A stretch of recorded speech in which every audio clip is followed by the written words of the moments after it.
So let me share my screen. Can everybody see that? Everybody see that? Yeah, thanks, Armandi. Let me see. We'll get it a wee bit bigger, will we? Is that better? Is that in full focus?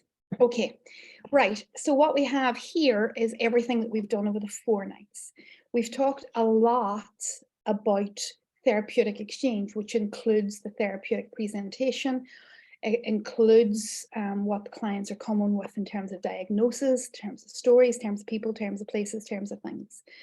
And within that, which is very, very, very important to the model, we have tried to stay away from the people, places, and things and try to understand the client's inner experience. So the internalization of anxiety. And in that, we understand the stage of process. We understand the way that the client can communicate their inner experience. If their stage of process is low, then their level of communication about their inner experience isn't fluid. If their metacognition isn't great, the same thing. If their introspection isn't great, then their communication about their inner experience is poor. And then this idea of intolerance.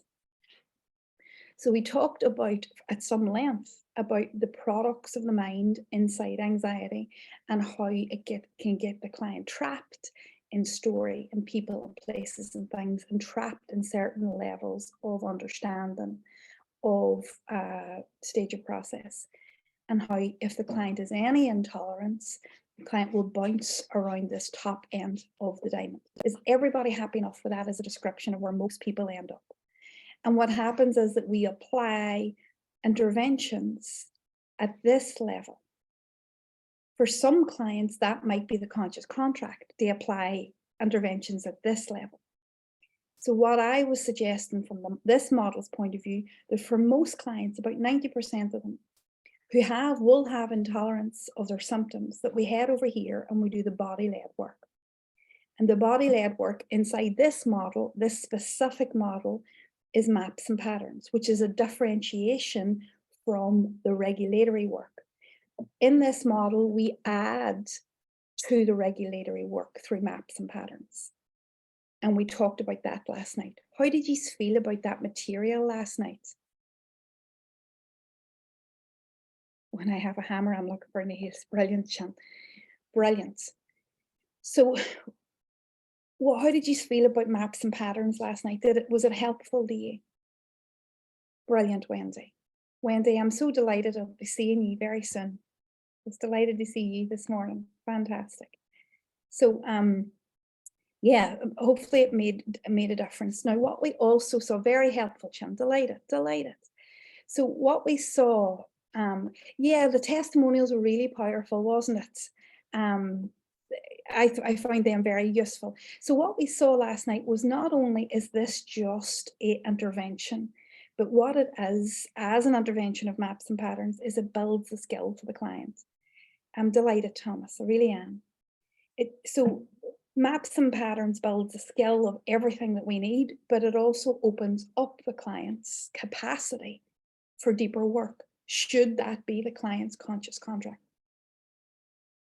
We're not dragging anybody to root cause here. We are walking home with somebody, which means we're in conscious contract to root cause.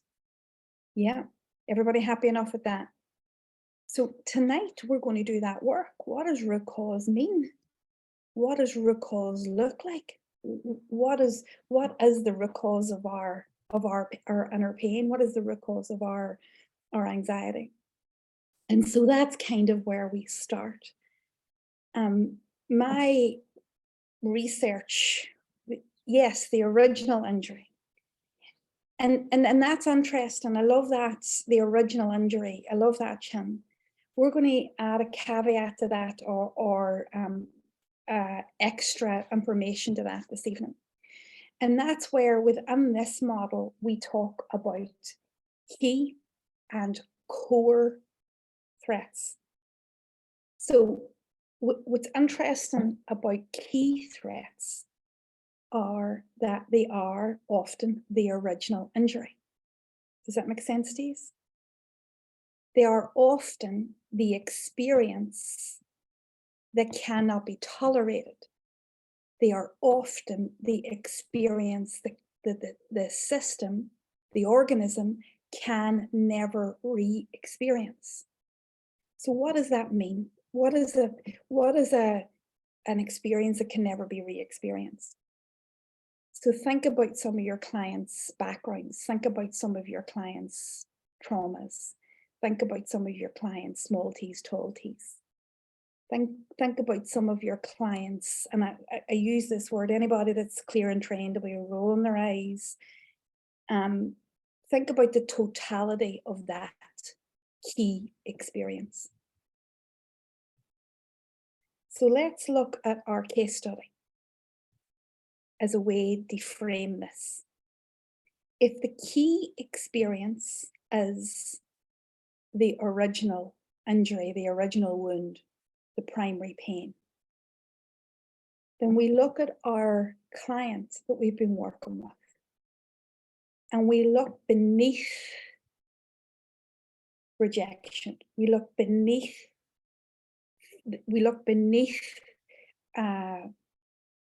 connection, and we look at disconnection. What might have been that key experience for that client to be so petrified of anything that will produce it? What might have been that key experience, and what might have been the totality of that experience? And that's what we're going to look at first. Okay, Chin, brilliant. But let's look at the totality of it, right? What is that? What is that experience? And this is where I want to introduce our first document, if I can find it. Okay.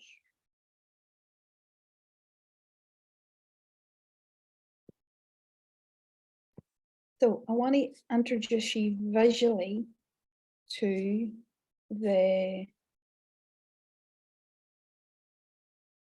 what the totality of an experience would look like and why it would be so overwhelming.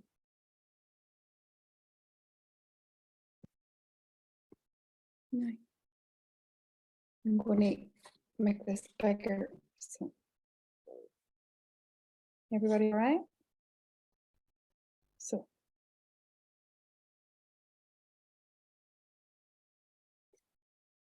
in these experiences that we're talking about, we call them, our language inside the model is core wounded experience. What we have is the totality of an experience. We have nervous system activation, we have defense system activation, we have somatic sensations, we have a physical way of being, we have the high frequency emotions, and we have detailed language patterns. Now, all of this will have its own offshoots. All right, so I'm just going to give you a sneak peek of the offshoots. There they are. But I want to just try and drill down into this key experience. So for this client that we're talking about, our case study client, the totality of that experience of disconnection, her nervous system couldn't tick the disconnection. And as a result, her bowels emptied and her bladder emptied. Everybody with me? That was the part of the nervous system experience. She also had a full amygdala hijack. So she couldn't think straight. And if you remember her pattern from last night, that amygdala hijack was still showing up as an experience in the now. This experience of disconnection was seen by her friends. So the nervous system activation has a lot of shame attached to it. And she doesn't know how she can control that.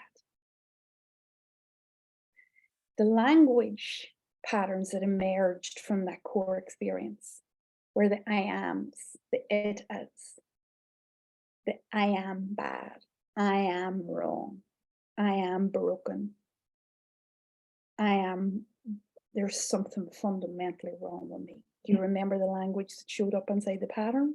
Do you see the interconnection? The emotions were multiple, hence the nervous system activation, hence the nervous system overwhelm, hence the incapacity for her body to hold all of above. Her sense of safety in the world was crushed. Her sense of understanding of who would help was gone. We have an experience. Are we starting to understand the phrase, the totality of the experience? This isn't just a belief. This isn't just a core wounded experience. It is a multi-layered experience. The emotions were shame, blame, fear. What other emotions could we see here? Ridicule, humiliation, deep sadness, helplessness, hopelessness. I mean, we could go on and on. Yeah. Her defense system. Anybody guess what her defense system is from her story? Sublimation. Let's make it all okay. Let's try and run back. Let's try and fight it. Let's try and fix it. Let's try and do. Let's try. So she's trying to be active in her understanding of to get away from this.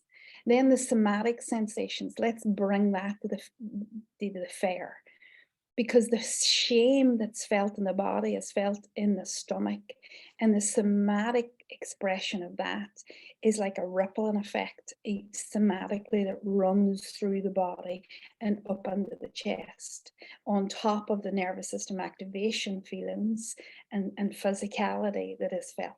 So we have high frequency emotion, high somatic sensations, nervous system response, which has its own physical experience, and the body, the physical body, can't hold it all. And so she's dropping while trying to rise, dropping while trying to sublimate, to try and get away. Now are we seeing the totality of the experience?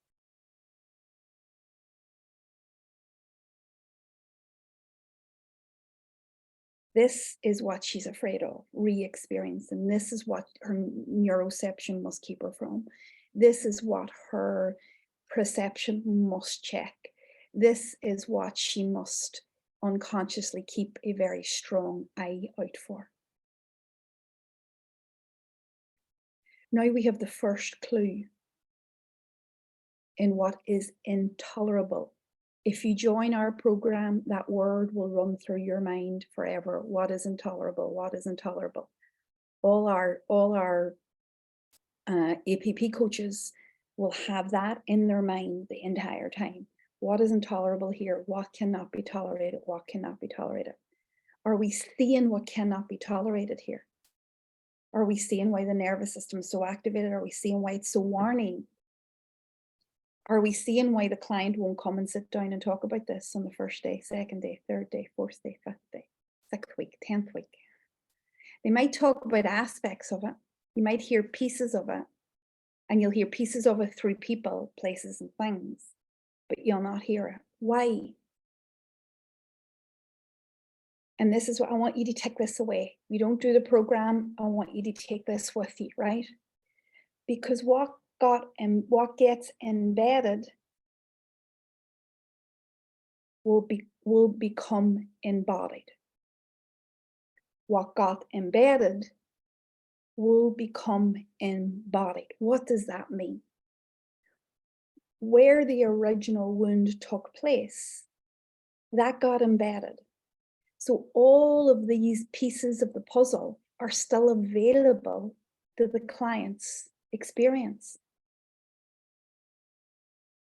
So when we bring this under conscious awareness, it becomes embodied, which means the client will re-experience it. And the way that the human condition is, whatever has been embedded becomes embodied.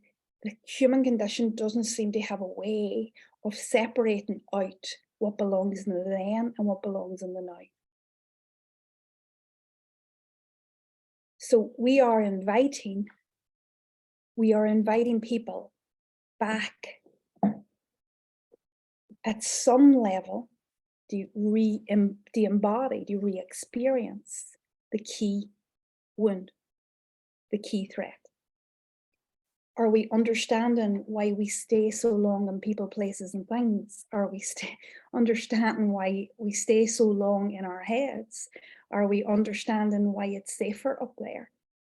Are we understanding why it's safer to blame? It's safer to point the finger. It's safer.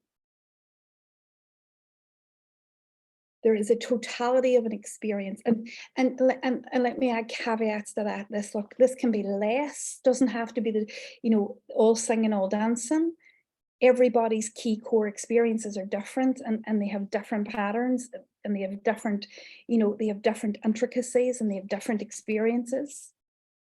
The reason that I used this client was because out of all of the clients that I have ever seen, what I have come to understand is, do you see any of the disconnection wounds or attachment wounds that happen? They can often be the most difficult in re-experiencing, and often have a huge amount of fear, and often have a totality of an experience that's so hard to re-examine. And so I use this case, which I know is difficult to listen to for some people, and difficult to understand, but I use that case because I have the utmost respect for people who try to manage that wound in their everyday life, who try to manage that disconnecting wound, and can fall into so many categories and labels and diagnoses, because I think that's a horrific wound to hold, and I've seen it in multiple clients in the same way show up as a totality of an experience. That's why I used it. Now, let's move on. Does that make sense? Has anybody any questions? Intensity, absolutely. High frequency is the intensity in the body. You all right, Armandi? It's an intensity, high frequency, and the repetition of it, and not being able to get away from it. Brilliant. Okay. So that brings me on to another set of things like are intolerable. And this is different from the key experiences that we have. Inside the model, we call these core experiences. Now you can see the differentiation really quickly, key and core. Key is the experiences that we've had, the original wounded experiences. And core speaks to the organism itself. What is the organism's main job? Let me know in the chat. What is its main job? What is its unconscious main job? Let me know. To keep us alive, baby. Yeah. Survive and alive. Yeah. Homeostasis. Balance. Yes. But it is preservation, isn't it? It is the preservation of balance, homeostasis. So I could talk about homeostasis, Armandi, for about 25 hours, because homeostasis, see the intelligence, see the intellici of the system defined homeostasis is absolutely incredible. The intelligence of the organism, the source, the opposite of the wound unconsciously, is absolutely mind-blowingly beyond it, and it's all unconscious. It's just incredible. So we'll not talk about that today, right? That's a whole other clearing conversation. But let's think about that. If the organism needs to stay alive, then what would be the core threats? Yes, that is the essence of the wound dance. Then if the organism, right, is needs to stay alive, then you can understand that core threats to the organism, such as death, such as loss of self, such as continuous pain, will set the nervous system off in a way that will put them into hypo or hyper arousal.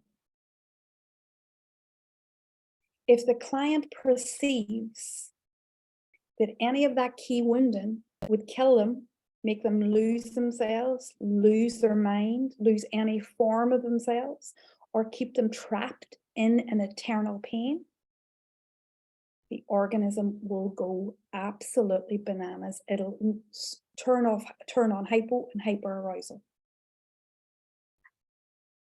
Which is why sometimes you'll get some clients with small t traumas, but have interpreted them as continuous pain or a loss of self, who present with huge hyperarousal symptoms and only have a small t trauma. The key experience won't be as big as the one I showed you. It'll be a smaller experience, but the organism has interpreted that as a core threat, and so the nervous system responds in a way that's life-threatening. Does that make sense? Did that make sense, Bethany? I see your wee head nodding. Does that make sense? This is so important, right? Because now we're dealing with understanding the organism itself. And people talk about change. It's not this program we talk about change. Do you see the negotiations of self that happen inside the change process? And people talk about it like the egoic self. But do you see what happens whenever you go to work at this stuff, and the organism knows? People call it ego, whatever you want to call it. Ego gets a bad rap and it gets a blame for everything, right? But what happens is that the egoic structure knows how to love and know how to love even with a woundedness. So when we go to try and change any of this material, there's a battle in self because the organism is trying to maintain itself. Even at that level, even at the level of change. But what we're talking about here is we're talking about if at any stage we have seen that our entirety is under threat, and it's under threat in terms of not living fully, not living close to the essence, and that's part of the continuous pain. Anybody ever have clients who had severe hypo or hyper arousal because of continuous pain? Yeah, absolutely. So we're understanding a client who may have these two elements come together. And this client did. This client had a key threat and a core threat. And we're understanding the differentiation between the two. How does that feel to you?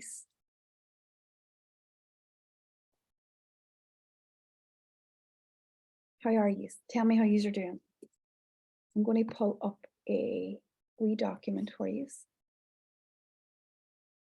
And we're going to go there next. Tell me how you're doing first. Everybody all right?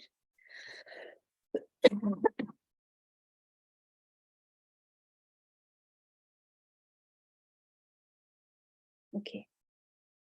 We've nothing in the chat, so we're all right. Okay. Now when we can understand what may be at root cause, we can have more compassion and understanding and validity for the client that's sitting in front of us. We can understand that there's something that the client is trying to keep away from, something that the client can't tolerate. And for some very difficult clients, it can be both key and core. Is everybody all right with that concept? Just let me know in the chat. You're all right, Rachel. Good. Let me know. Happy enough? Does anybody find that difficult? All right. And you see it yourselves in your own client base. So just having a language for it now might be helpful. Okay. So great, Amy. Brilliant. So the next important thing, if we, they will be different, but they'll probably be interlinked, Armandi. So they will be different. Yeah. Yeah. Good. Wendy, why do you find it difficult out of interest? Do you find it difficult to hold in yourself, or do you find it difficult to understand? Because that's a really great response. I find it a little bit difficult, but I'm willing to go with it.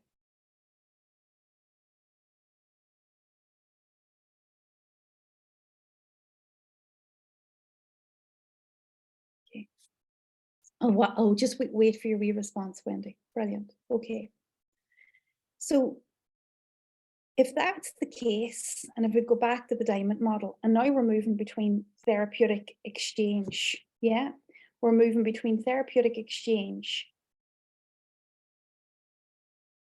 So brilliant, understanding the difference between key, which is the totality of an experience that they've had that they don't want to rehab, and core, which is specific to the organism, which is specific to the need to stay alive. So I love your question, and I hope that framed it for everybody else. The core threats are core to the organism, and the key threats, the key things that happened in the person's life, hence key and core. Core is to the organism itself, and key is to the person in terms of how they experience key moments in their life. Happy enough? Is that cleared up a wee bit, Thomas? Cool? Aye? Grand. Okay, brilliant, Wendy. Thank you for the question. So I hope you've plenty more of them in the course. So here's where we are, right? So if that's the experience, yeah, there is no difference between, so the organism is just the container in which holds the person, holds the personality, holds the essence. It's the very function of our humanness, the very basics of our humanness in that sense. But they're all contained. I see the organism as one. It's like nervous system is part of the organism. The nervous system is part of the human condition. And the need to survive is part of the human condition. The essence is part of the person, part of the soul, part of the. And so I see this, the organism as the kind of biology, the basic functions of what it is to be a human being. Does that make sense? So that's how I see it anyway, Chin. So and how I've come to experience it. So how do we move from therapeutic exchange safely to this material? Because the client's not going to come in and deliver this.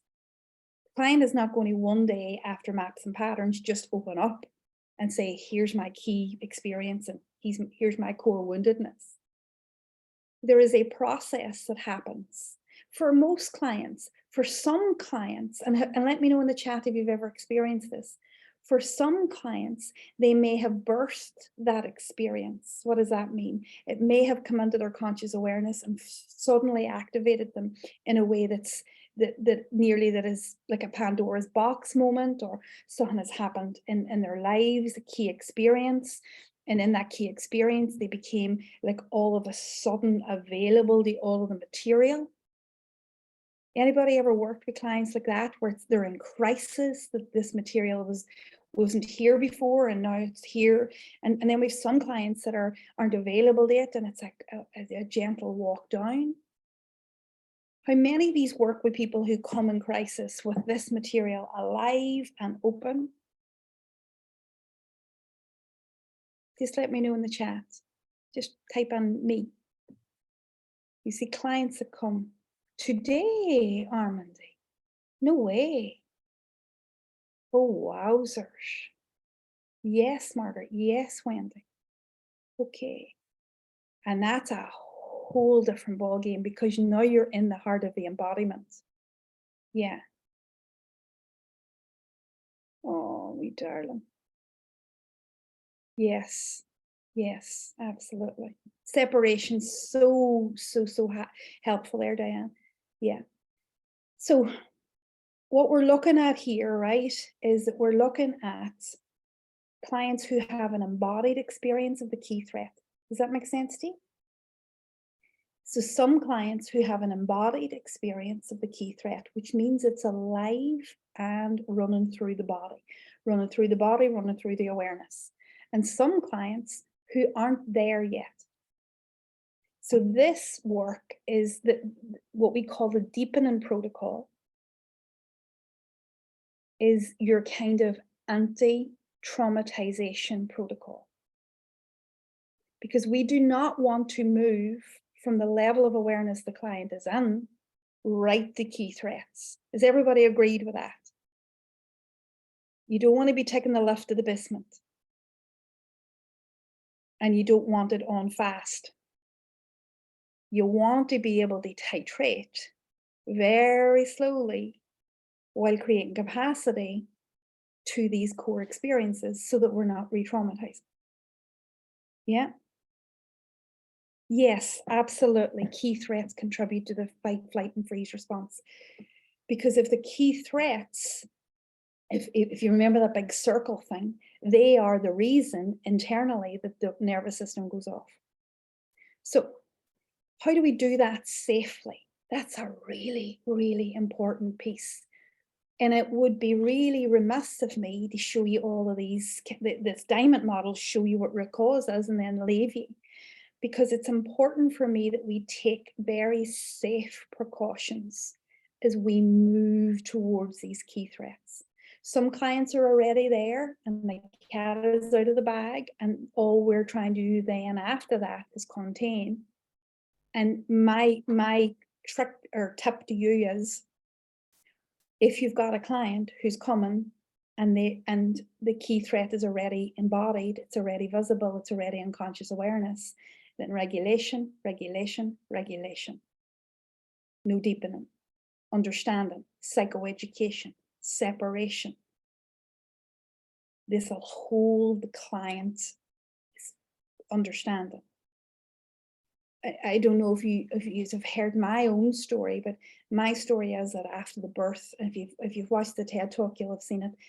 After the birth of my son at 24, Pandora's box was open. I was available for it all, full back catalogue.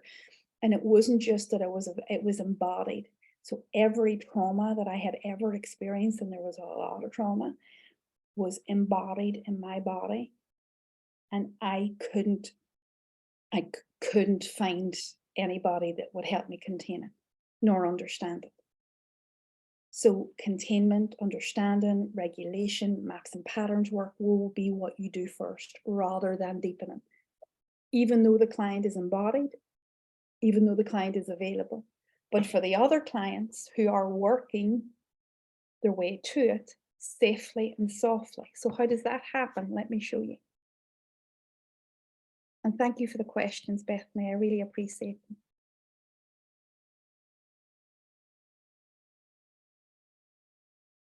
Okay, here we go.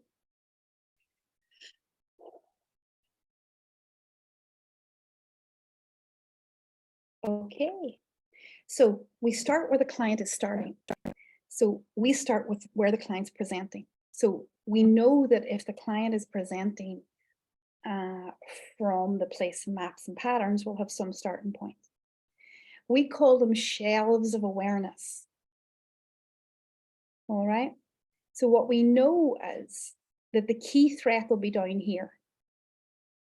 And we'll know when we arrive at the key threat. But what we've come to understand is that as we deepen with the client's awareness, we deepen at a shelf that the client may just sit at. A level of knowledge, a level of understanding, a level of awareness. So this will all be contextual.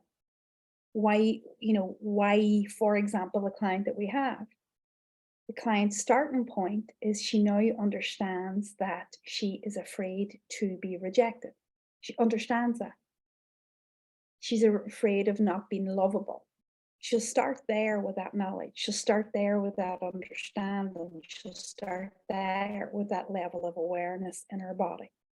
And what we will do is that we will deepen into her inner experience, into the knowledge, into the context that she has, but into her inner experience. So we'll work internally, not externally, but internally. So we're improving her level of knowledge about her own body, improving her knowledge about the context, and improving her awareness of her body and mind. And as we do that, piece by piece, and also using our regulation tools to regulate at every level, what you find is the client will have more capacity to move to each shelf. We're not pulling the client from here to here.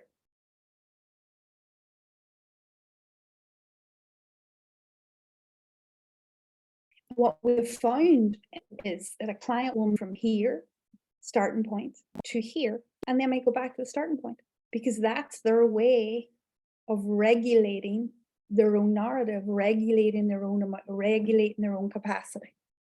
And that's why we don't advocate, and I don't know anybody that advocates for, fast, deep root cause. It's a very slow level of process. Rachel, you're laughing, you're smiling. Tell me in the chat what you're smiling at. Yes, so these levels of awareness and the deepening and they sometimes, the ability to rest in these shelves of awareness, to be there, not to have any expectation of going any further, even though as therapists, as clearing specialists, as anxiety specialists, we are holding the key threat in our awareness, but we're not pushing the client to understand the key threat. We're just letting that develop in the client's awareness as it comes.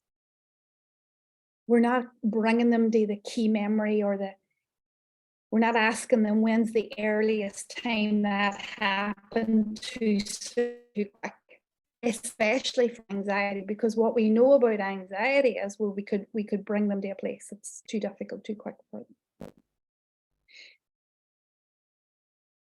Okay, Rachel, lovely, because I was told by a therapist I would need a Rottweiler of a therapist to throw me in the deep end, straight into the deep inner child work instantly. All right, how did that work out for you? Didn't, and wouldn't be surprised that it didn't, my dear. All right, okay. So, and it's just about deepening and deepening and deepening that awareness and allowing the process of titration, moving in and out, back and forward, in and out of the shelves of awareness, and also psychoeducating the client here. This is a normal process. If Pandora's box is opened, we don't need to, if Pandora's box is not opened, we don't need to open it. We just need to walk them gently, creating capacity, titration, regulation the entire way down. Now, what does that do to the therapeutic relationship? What does that process do to the therapeutic relationship? Strengthens it. What does it do to the client's understanding of themselves?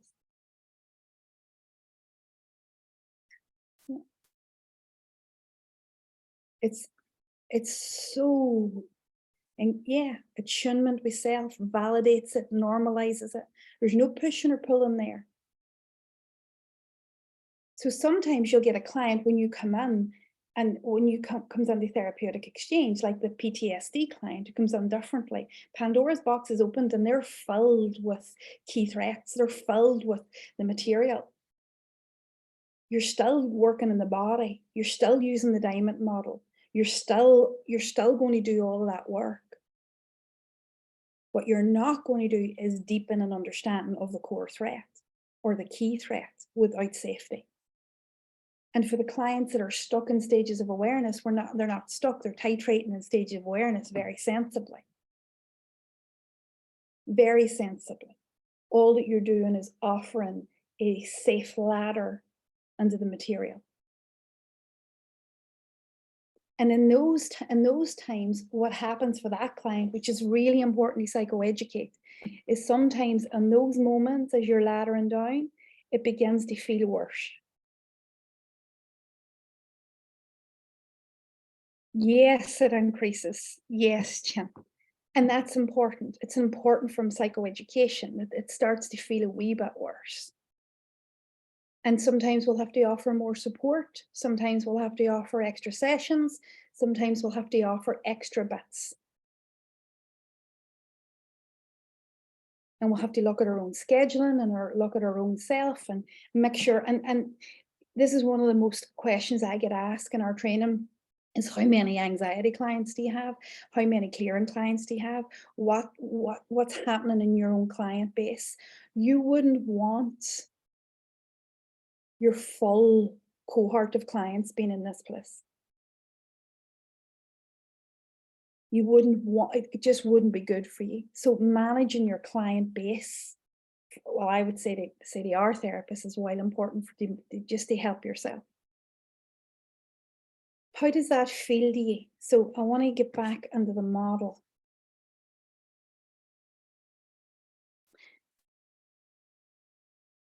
Yes, Chin, absolutely. So there is an entire undoing process that has to happen. And this undoing process can take some time. And a lot of the undoing is really interesting, right? Because a lot of the undoing is actually now where your own interventions kick in.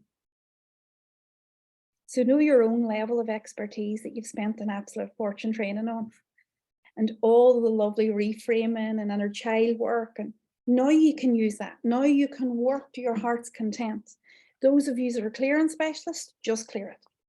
Just work at a clearing level with it, towards the healing end of the model. But for those of you that are integrative, for those of you that are psychodynamic, for those of you that you've all got your own models here. So now when you're down in this place, now when you're down in the core and key threats, you can employ all of those interventions here. And what you will find is that you stand a far greater chance of eliminating that anxiety at that place with those interventions, rather than the level of the mind. Does that make sense? And now we really can eliminate. What do you want me to repeat, Armady? Sorry, forgot about it. Didn't see it to there now. What do you want me to repeat?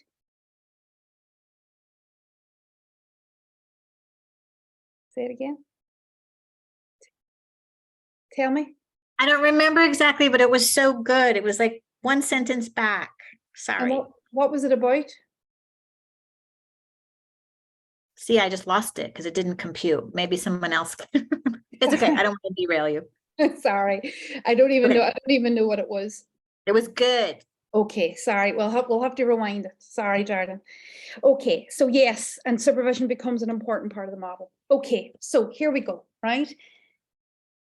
What happens when all of that work is done? Did you see the way I rub my head and rub my fist? What happens when all of that work is done? Because there's a lot of work there. What happens? What happens to the neuroception? What happens to the perception? What happens to the body? What happens? The client graduates, Chin. I love you, Chin. You're great. What happens? What happens to the system? What happens to the threat system? What happens? What happens to the nervous system? What happens to the neuroception? What happens to the perception? What happens to the relationships? I have had clients ring, and this is no word of a lie, and some of them might be on here, so they might say it. I have had clients ring and say, I've just had an incident that should trigger me really badly. My mind is waiting for my body to go. Yes, Rachel, it slows down and the checking is gone. There you are. What happens to the symptoms, Rachel? What happens to the physical symptoms that were in the pattern? It's hard to find. It's like a headache, like a migraine. You know you had it. The physical symptoms disappear. It's everything slows down. All the neuroception slows down. All the checking, all the perception checking, all of that starts to go. The space to respond differently.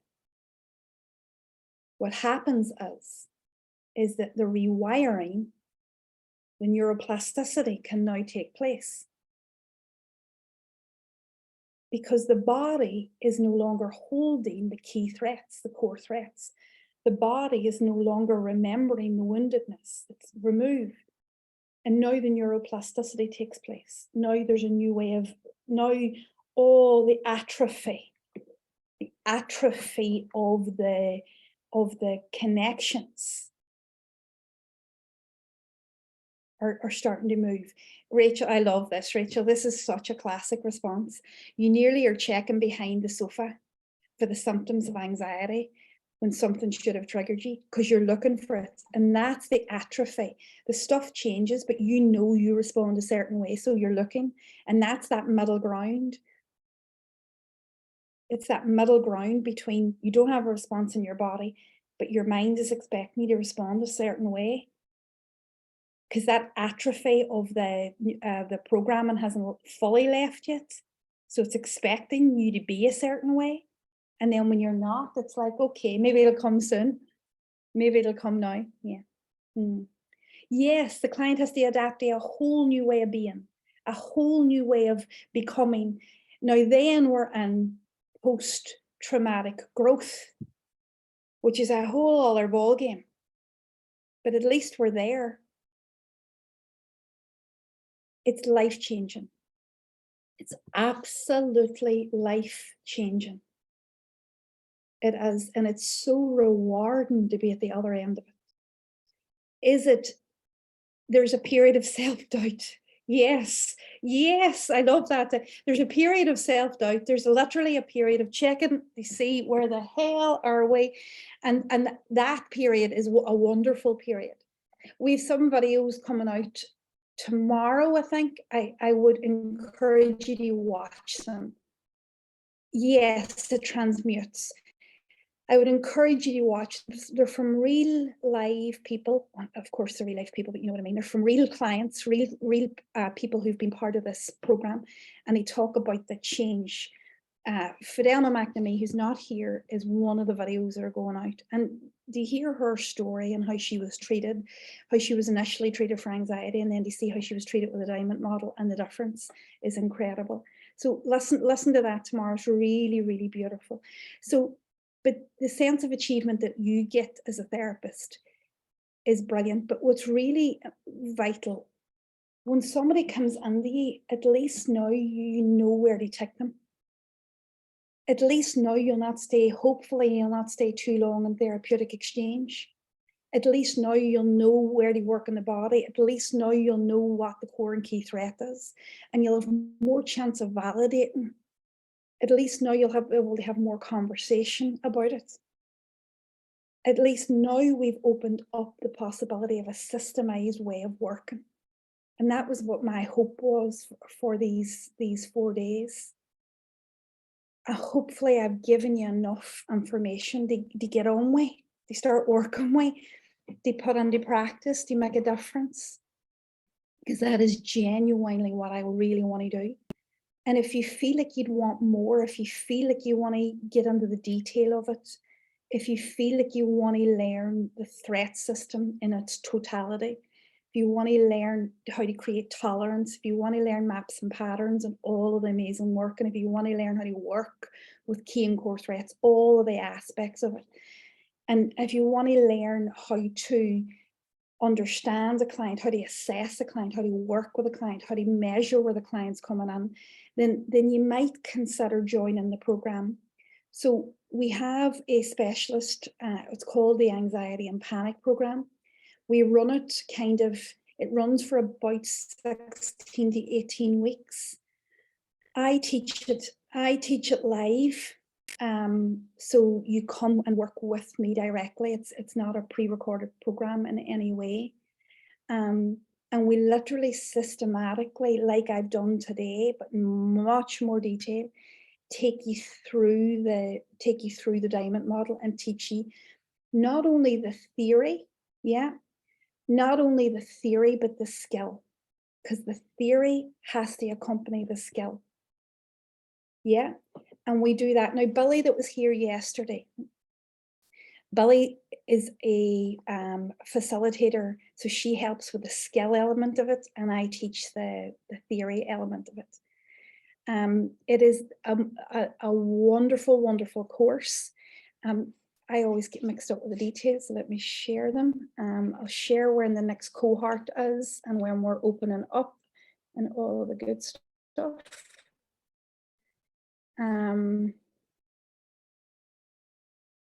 Now, who do we see? Leona, if you need to add anything, if I missed anything, if anybody wants to add anything that has done this before, or so here we are. So the program works in 7 modules. Now, the 7 modules are quite, you know, I call it, they're intense, but they're quite complete. It's over 16 weeks. Sometimes it extends itself. And the reason that it extends itself is because if I feel that we need to linger longer at a particular module, if I feel like we need to linger longer at a particular skill, sometimes we'll add a few weeks to it. It's delivered every Monday, and it's delivered via Zoom. And I don't know if you've ever been a student of mine, so you'll know that we have our own academy. We know we have your own digital learning platform, and everything goes on that. Now, I'll show it to you now in a wee minute. The modules itself are understanding anxiety and getting into the detail of the threat system, which is part of the therapeutic exchange. Module 2 becomes really important, and I think somebody mentioned this, that they have a very high client base of low stage of process that can't get into their body. Well, you'll need this before you'll be able to do any anxiety and patterns. This is often the gateway in, and it deserves its own module, because you get if you get low level clients, low stages of process, you get maps and anxiety mapping. And now this is the biggest module by far and can take up to about 6 weeks. We have an awful lot of skills based around this. So we really walk you through the skill of maps and patterns because it's a real foundational part. We work in root cause, then we work in the fear of the fear, and then we build out your treatment plan. So the last module is all of your treatment plans, how you work through a treatment plan, how do you work through the diamond model, how do you work through all your assessments, and to have all of those at plan or at hand. Same thing.